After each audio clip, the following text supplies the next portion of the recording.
जय हिंद बच्चों, कैसे हैं आप लोग। चलिए आज हम लोग पढ़ने वाले हैं मोल एंड मोल कॉन्सेप्ट। बहुत इंटरेस्टिंग टॉपिक है और बच्चों को बहुत कंफ्यूजन होता है मोल एंड मोल कॉन्सेप्ट समझने में कि ये सारे इतने सारे टर्म्स आ जाते हैं, इतने सारे नंबर्स आ जाते हैं, क्या है नंबर्स, क्या है, क्यों मल्टीप्लाई, क्या अवगाद्रो नंबर है, इन सारी चीजों के बारे में समझने की कोशिश करेंगे। तो सबसे पहले हम चलते हैं कि आपको पता है कि एक एटम्स में इलेक्ट्रॉन, प्रोटॉन और न्यूट्रॉन्स होते हैं। तो हम इसको समझाने के लिए, इन सारे नंबर्स को समझाने के लिए और मासेस को समझाने के लिए हम एग्जाम्पल लेते हैं। एक क्लासरूम का एग्जाम्पल लेते हैं। क्लासरूम में कुछ बॉयज है, कुछ गर्ल्स है और कुछ चेयर्स है। ठीक है, तो मैं एज्यूम करता हूं कि बॉयज पॉजिटिव चार्ज है, जो गर्ल्स है निगेटिव चार्ज है और चेयर है न्यूट्रल है, इसमें कोई चार्ज नहीं है। ठीक है, तो एटॉमिक नंबर क्या होगा?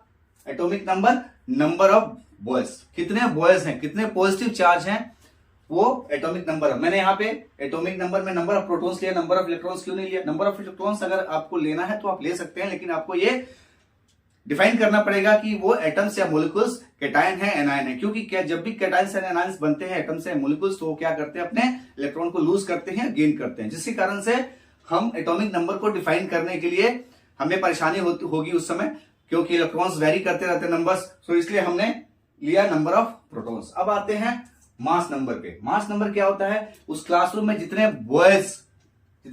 बॉयज एंड जितने चेयर्स हैं, उनके नंबर्स को अगर ले, हम किसी क्लासरूम के बॉयज एंड चेयर्स के नंबर्स को लें, उनको दोनों को ऐड करें तो हमारा मास नंबर। देखिए दोनों क्या है, नंबर्स है, सिंपल से एक नंबर्स है कैलकुलेट करने के लिए। प्रोटॉन, न्यूट्रॉन, इलेक्ट्रॉन के नंबर्स हैं ये बेसिकली। तो नंबर ऑफ प्रोटॉन या नंबर ऑफ इलेक्ट्रॉन करना है तो आपको बताना पड़ेगा कैटायन एनायन है। और मास नंबर क्या है? Number of proton plus number of neutron, मतलब नंबर ऑफ बॉयज और नंबर ऑफ चेयर्स। अब आते हैं एटॉमिक मास। एटॉमिक मास क्या होता है? किसी भी चीज का किसी भी ऑब्जेक्ट का अगर आपको वेट करना है कि कितना वेट है इसका, कितना केजी है, ठीक है ना, तो हम क्या करते हैं, हम उसमें देखते हैं। देखिए यहाँ पे मास और वेट में कंफ्यूज मत हो जाइएगा। बेसिकली यहाँ मास लिखा है तो मैं ये बताने की कोशिश करूंगा, मास मतलब हम साइंस में जब भी हम केमिस्ट्री में पढ़ते हैं तो मास को क्या बोलते हैं? Number of mass. कभी चेंज नहीं होता, क्योंकि number of particles, number of atoms, number of molecules उसमें फिक्स होते हैं। ठीक है, वो चेंज नहीं होता है। तो यहाँ पे उसने एटॉमिक मास लिया। तो किसी भी चीज का मास हम कैसे पता करेंगे? कि उसके अंदर जो भी एलिमेंट्स हैं, जैसे उस अंदर उसके सेंटर में, उसके न्यूक्लियस में क्या होते हैं? प्रोटॉन और न्यूट्रॉन होते हैं। ठीक है, और उसके चारों तरफ रिवॉल्व करते हैं इलेक्ट्रॉन्स। ठीक है, तो अगर मैं प्रोटॉन और न्यूट्रॉन के मास को जब वेट करूंगा, जब उसके मास को देखूंगा कितना वेट है उसका, तो उस वेट को मैं बोलता हूं एटॉमिक मास। मैंने इलेक्ट्रॉन का क्यों नहीं लिया? क्योंकि देखिए इलेक्ट्रॉन क्या होता है, mass of electron is 1/873 part of mass of proton. ये बहुत छोटा होता है, इसका नेग्लिजिबल मास होता है कंपेयर टू प्रोटॉन और न्यूट्रॉन। सो इसलिए हम उसको जब मास हम कैलकुलेट करते हैं किसी भी एटम्स का, तो हम उसमें उसको कैलकुलेशन में नहीं लेते हैं। ठीक है, अब आते हैं, हम देखते हैं कि इलेक्ट्रॉन का मास क्या होता है? 9.109 इंटू 10⁻28 ग्राम। प्रोटॉन का क्या होता है? 1.672 इंटू 10⁻24 ग्राम्स। न्यूट्रॉन का क्या होता है? 1.674 इंटू 10⁻24 ग्राम्स। अब इस चीज को समझना है, यहां से जो मेन टॉपिक है उस पर हम लोग आते हैं। ठीक है, मोल्स।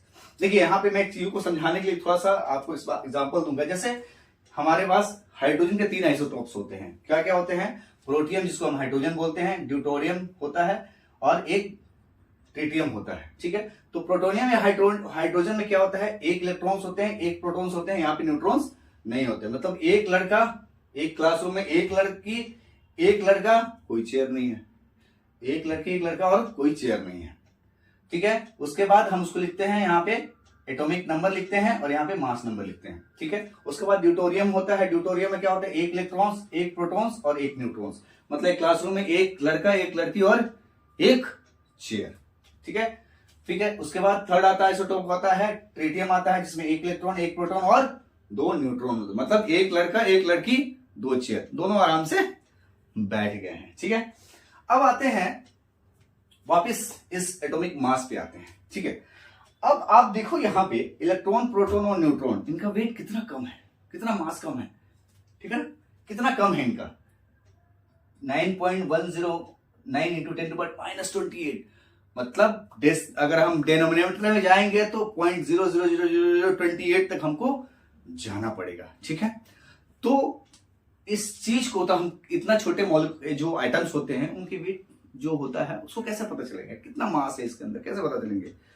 तो यहां पे हमारे जो अवोगाद्रो चाचा हैं उनका दिमाग लिंक करता है। ठीक है, उन्होंने बोला कि अगर मान लेते हैं एक हम हाइड्रोजन लेते हैं, उसमें हम उसका जो मास है कैलकुलेट कैसे करेंगे, इलेक्ट्रॉन प्रोटॉन और न्यूट्रॉन का जो भी मास होगा उसको वेट करेंगे हम। ठीक है, कितना कितना ग्राम आ रहा है। तो उन्होंने देखा यार इसका जो प्रोटॉन है, न्यूट्रॉन तो है नहीं इसमें, न्यूट्रॉन अगर आगे पढ़ेंगे हम, प्रोटॉन में 1.672 इंटू 10⁻24 ग्राम है। तो इतना छोटा मास को कैलकुलेशन करने में कितनी परेशानी होगी।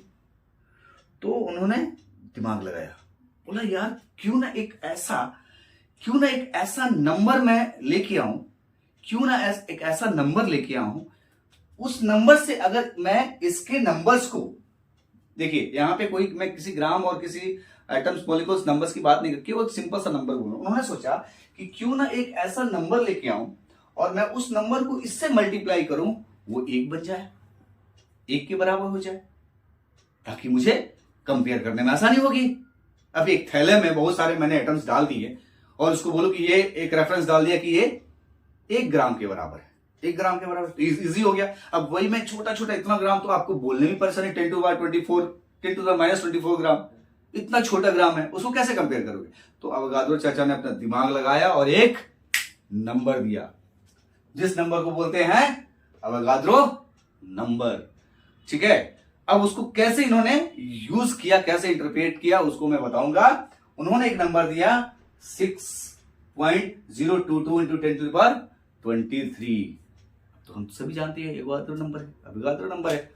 लेकिन इस अवोगाद्रो नंबर की ताकत को समझिए, इसने क्या किया, इस नंबर ने इससे मल्टीप्लाई करके पूरी इक्वेशन को 1 बना दिया, पूरे वैल्यू को 1 बना दिया। अब इसको देखते हैं, यहां पे प्रोटोनियम क्या है, हाइड्रोजन है। ठीक है, इसमें 1 इलेक्ट्रॉन, अगर मैं इसकी मास को कैलकुलेट करने जाऊंगा तो क्या करूंगा, मेरे पास 1 इलेक्ट्रॉन है, मैं नेग्लेक्ट करता हूं, इलेक्ट्रॉन की मास को मैं नेग्लेक्ट करता हूं, केवल 1 प्रोटॉन है। प्रोटॉन का मास मुझे पता है 1.672 इंटू 10⁻24 ग्राम। अगर मैं इसको इससे माइनस मल्टीप्लाई करूं तो देखिए क्या आता है, यहां पे देखिए मैंने क्या किया, इसका मेरे को मास निकालना है, तो मैंने क्या किया, 1 proton into mass of proton और अवोगाद्रो नंबर। जब मैंने इसको मल्टीप्लाई किया तो देखिए मेरी वैल्यू क्या आ रही है, 1.0068 है ना, मैजिक। सो इन्होंने एक ऐसा नंबर दिया क्योंकि उनको पता था कि प्रोटॉन का जो मास होता है, प्रोटॉन का जो मास है वो हमेशा यही नंबर है, चेंज तो होने वाला नहीं है। अगर चेंज होता तो फिर उसका अलग अलग नंबर देना, अवोगाद्रो 1, अवोगाद्रो 2, अवोगाद्रो 3 नंबर देना पड़ेगा। लेकिन को पता है कि ये नंबर और न्यूट्रॉन का जो मास है, न्यूट्रॉन और प्रोटॉन का मास वो तो फिक्स है, वो तो चेंज होता नहीं है। तो एक फिक्स नंबर दे दिया, बोला इससे मल्टीप्लाई करो, आपकी वैल्यू 1 आ गई और उसके साथ सबको कंपेयर करना शुरू कर दो। तो देखिए यहां पे हमने क्या किया, यहां पे 1 इलेक्ट्रॉन नेग्लेक्ट करते हैं, प्रोटॉन न्यूट्रॉन, तो 1 प्रोटॉन इंटू प्रोटॉन का मास इंटू अवोगाद्रो नंबर, हमारी वैल्यू क्या आई 1.0062, मतलब 1 एमयू बोल दो या 1 ग्राम बोल दो, क्योंकि ये क्या है, ग्राम है। इसी एमयू से बना है ग्राम एटॉमिक मास, जो हम दूसरे वीडियोस में देखेंगे। सेम देखिए नेक्स्ट में देखते हैं, ड्यूटोरियम देखते हैं, इसमें 1 इलेक्ट्रॉन है, नेग्लेक्ट करते हैं, प्रोटॉन 1 न्यूट्रॉन, तो हमारे पास कितने हो गए, number of proton plus number of neutron into number of proton plus number of neutron, number of proton plus number of neutron into number क्या हमारा जो मास, क्या नंबर मास ऑफ प्रोटॉन ले लिया इंटू अवोगाद्रो नंबर ले लिया, तो इसका डबल आ जाएगा वैल्यू, 2 के बराबर आ जाएगा। अरे ये तो 2 ग्राम हो गया, 2 ग्राम हो गया, यही तो आता है नंबर, यही तो ग्राम एटॉमिक मास है, यही तो एमयू है, 2 एमयू हम लोग जो पढ़ते हैं। सेम वैसे यहां पे थर्ड में देखते हैं, 1 इलेक्ट्रॉन है, नेग्लेक्ट करते हैं, प्रोटॉन 1 है, न्यूट्रॉन है 3 है, 3 को मल्टीप्लाई किया हमने किससे, प्रोटॉन के। अब बोलो सर प्रोटॉन और न्यूट्रॉन को, अरे प्रोटॉन और न्यूट्रॉन को दोनों क्यों नहीं लिया, ठीक है, जब आप 2 से मल्टीप्लाई कर रहे हो तो नंबर तो सेम है, चाहे एक बार मल्टीप्लाई करो उस नंबर को या 2 बार मल्टीप्लाई करो।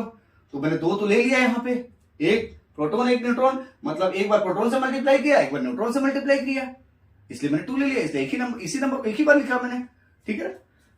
या आप उसको एवरेज भी ले सकते थे। तो इसको देखो कैसे कैलकुलेशन हुआ, समझ में आया। देखो ने क्या किया, 1.672 इंटू 10⁻24। अब यहाँ पे 24 हमारा पावर है, इसको भी मैं क्या करता हूं 24 बना देता हूं, तो हमारा नंबर क्या होता है, हमारा नंबर होता है 6.022 इंटू 10⁻23। मैं इसको 24 बनाता हूं तो क्या करता हूं 0.6022 इंटू 10⁻24 कर दिया। देखो 24 कर दिया, सॉरी यहां माइनस, ठीक है। तो क्या हो गया, ये 24 से कैंसिल हो गया। जब इस वैल्यू को इस वैल्यू से मल्टीप्लाई करोगे तो क्या आएगा 1.0062 आ गया, ठीक है। सेम यहां पे क्या किया, एक इलेक्ट्रॉन को माइनस किया, एक प्रोटॉन एक 2 न्यूट्रॉन है, 3 से मल्टीप्लाई किया मैंने प्रोटॉन के मास से और एवोगाड्रो नंबर से, तो वैल्यू क्या आ जाएगी 321, ये तो वैल्यू आएगी। अब आते हैं हम एक कार्बन का लेते हैं, कार्बन का लेते हैं। कार्बन में क्या होता है 6 प्रोटॉन और 6 न्यूट्रॉन, टोटल कितना हो जाएगा 12 हो गया। 12 इंटू प्रोटॉन का जो मास है 1.672 इंटू 10⁻20। आपको हमेशा पता है कि इसकी वैल्यू कितनी आएगी, इसकी value always it will come 1.0068। तो आपको सोचने की जरूरत नहीं है, कुछ भी नंबर मल्टीप्लाई का आपको पता चल गया तो सीधे क्या हो जाएगा 12 AMU, या अगर उसको ग्राम में हम रिप्रेजेंट करते हैं तो ग्राम एटॉमिक मास हो जाएगा। 12 AMU इक्वल टू 12 ग्राम। तो इसलिए तो बोलते हैं कि AMU को हटा के ग्राम लगा दो, ग्राम एटॉमिक मास हो गया। समझ में आया। तो कहने का मतलब कि ये अवोगाड्रो नंबर कुछ नहीं है, एक नंबर है, एक सिंपल सा नंबर है। और इस नंबर को हमने इसलिए लिया, इसलिए अवोगाड्रो जी ने इसको चूज किया क्योंकि जब इस नंबर को मैं इस नंबर से मल्टीप्लाई करूंगा, मैं ग्राम छोड़ दे रहा हूं, केवल इस नंबर से मल्टीप्लाई करूंगा तो मेरी वैल्यू 1 आ जानी चाहिए। अगर 1 आ जाएगी तो मुझे कंपेयर करना हर एटम्स हर मोलिकुल से मुझे इजी हो जाएगा। तो उस नंबर को उन्होंने अवोगाड्रो नंबर मान लिया, और इसी को पूरे वर्ल्ड में हम जब भी यूज करते हैं तो हमको कैलकुलेशन करने में आसानी हो जाती है। चलिए हम इस चीज को समझने की कोशिश करते हैं कि अवोगाड्रो नंबर और मोल में क्या रिलेशन है। देखिए बार बार Avogadro number multiply with proton का मास, मल्टीप्लाई विद प्रोटॉन का मास बोलने से अच्छा है कि हम क्यों ना इस अवोगाड्रो नंबर को एक एटम से रिलेट करके इस तरह का एक कॉन्सेप्ट दे दे कि ये हमेशा मल्टीप्लाई होगा, बार बार अवोगाड्रो नंबर से मल्टीप्लाई करने की जरूरत नहीं पड़ेगी। तो क्या किया उन्होंने, बोला कि यह अवोगाड्रो नंबर क्या है, अवोगाड्रो नंबर जो 6.022 इंटू 10⁻23 है, इस नंबर को मैंने बोल दिया कि ये एक मोल के बराबर है। किसके बराबर है, एक मोल के बराबर है। एक मोल मतलब इसको मैंने 1 मोल बोल दिया। अब अवोगाड्रो नंबर को 1 मोल बोल दिया। 1 मोल मतलब एक मोल में, जब हमने मोल बोला तो इसको कैसे डिफाइन करेंगे, बोला कि एक मोल में 6.022 इंटू 10⁻23 एटम्स होंगे। मतलब आप तो पक्का मल्टीप्लाई करना है आपको हर बार कैलकुलेशन जैसे करना, क्योंकि आपको एक वैल्यू चाहिए, न्यूमेरिकल वैल्यू चाहिए जो होल नंबर या बड़ा एक से बड़ा नंबर हो। डेसिमल्स में कैलकुलेशन करना डिफिकल्ट हो जाएगा। तो हमने बोला कि जब भी आप मल्टीप्लाई करो, एक मोल बोला तो मतलब 6.022 इंटू 10⁻23 नंबर्स ऑफ एटम्स। ठीक है, तो कहने का मतलब एक मोल क्या है, एक मोल कुछ नहीं है, एक ये पोटली है, एक पोटली है। इस पोटली का नाम क्या है, 1 मोल है। और इस पोटली में कितने हैं, जो आपके नंबर्स ऑफ एटम्स हैं वो किसके बराबर है, 6.022 इंटू 10⁻23 एटम्स के बराबर है। मतलब इस पोटली में जिसका नाम 1 मोल है और वो 1 मोल किसके बराबर है, आपके अवोगाड्रो नंबर के बराबर है। मतलब अगर मैं जैसे 1 मोल बोलता हूं मतलब इतने नंबर ऑफ एटम। क्यों मैंने ये नंबर लिया, क्यों ये इसको मैंने अवोगाड्रो नंबर को 1 मोल बोला, 1 मोल में इतने एटम्स क्यों बोला, क्योंकि जब मैं इस नंबर्स को मल्टीप्लाई करूं प्रोटॉन के मास से तो मेरी वैल्यू 1 हो जाने से। सो मुझे उम्मीद है कि आपको ये वीडियो अच्छा लगेगा, आपके कॉन्सेप्ट्स क्लियर हुए होंगे। बहुत सारे ऐसे चीजें थी जिसको मैं एक्सप्लेन करने की कोशिश किया, ठीक है। और ऐसे ही वीडियो मैं आपके लिए बनाता रहूंगा। मैं चाहूंगा कि आपके कॉन्सेप्ट्स को मैं हर स्टेप्स पे, हर सब्जेक्ट्स में हर कॉन्सेप्ट्स को क्लियर करने की कोशिश करूं, ठीक है। आपको अगर ये वीडियो अच्छा लगा हो तो आप इसको लाइक करिए और सब्सक्राइब कीजिए। थैंक यू, मिलते हैं नेक्स्ट वीडियो में।